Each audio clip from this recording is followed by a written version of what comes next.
இந்த அழைக்கப்பட்ட பிள்ளைகள் ஏன் தேவன் நம்மளை அழைத்திருக்கிறார்? எதுக்காண்டி அழைத்திருக்கிறார்? பார்ப்போம். 1 தெசலோனிக்கர் 4வது அதிகாரத்தில 3வது வசனத்த பார்ப்போம்.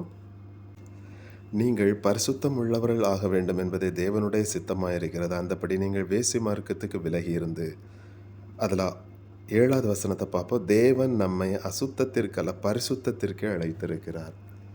அப்போ இந்த வசனத்தை நம்ம பார்க்கும் பொழுது தேவன் நம்ம ஏன் அழைத்திருக்கிறார்? தேவனுடைய அழைப்பு எப்படிப்பட்டதாக தேவன், அதாவது விசுவாசிகள் அப்படின்னு நம்ம சொல்கிறோம். ஸோ எங்கே அழைத்திருக்கிறார்? நம்மை நாம் நம்ம அவர் நம்முடைய ஆண்டவராக இயேசு கிறிஸ்து ஒரு இரட்சகராக ஏற்றுக்கொள்ளும் பொழுது ஒரு விசுவாசிகள் என்ற ஸ்தானத்தை நம்ம அடைகிறோம்.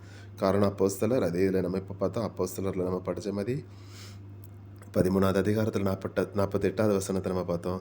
நித்திய ஜீவனுக்கு என்று நியமிக்கப்பட்டவர்கள், இப்போ not now or will be in the future. No, already he has decided the people who will come there, who will come up and who will go down. So like that, everything he has discussed. That's what we already discussed. நம்ம பார்த்தோம். அப்போ சில 15வது அதிகாரத்தில் நம்ம பார்த்தோம்.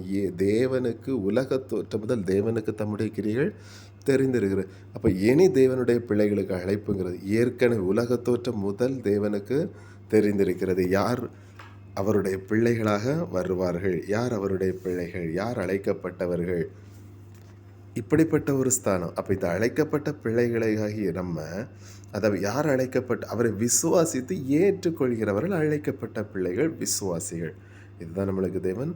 அப்போ தேவன் ஏன் நம்மளை அழைத்து இருக்கிறார் பார்க்கக்கூடிய நேரத்தில், ஏன் தேவன் நம்மளை சபையில் சேர்த்திருக்கிறார், ஏன் நம்ம சபைக்கு போகிறோம், ஏன் தேவனை மகிமைப்படுத்துகிறோம், ஏன் அவரை ஏன் நம்ம சார்ந்து இருக்க வேண்டியதாக இருக்கிறது, அவர் நம்ம சாரதுக்கு தேவையில்லையோ. வசனத்தை பார்ப்போம். 1 கொரிந்தியர் 15வது அதிகாரத்தில் 19வது வசனத்தை பார்ப்போம்.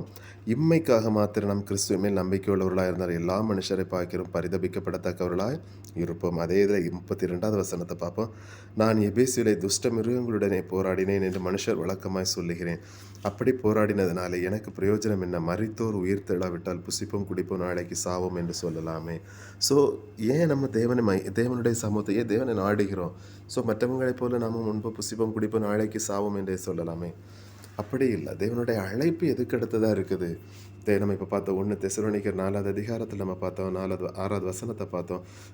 தேவனுடைய அழைப்பு பரிசுத்தத்திற்கு என்று தேவன் நம்மை அழைத்திருக்கிறார்.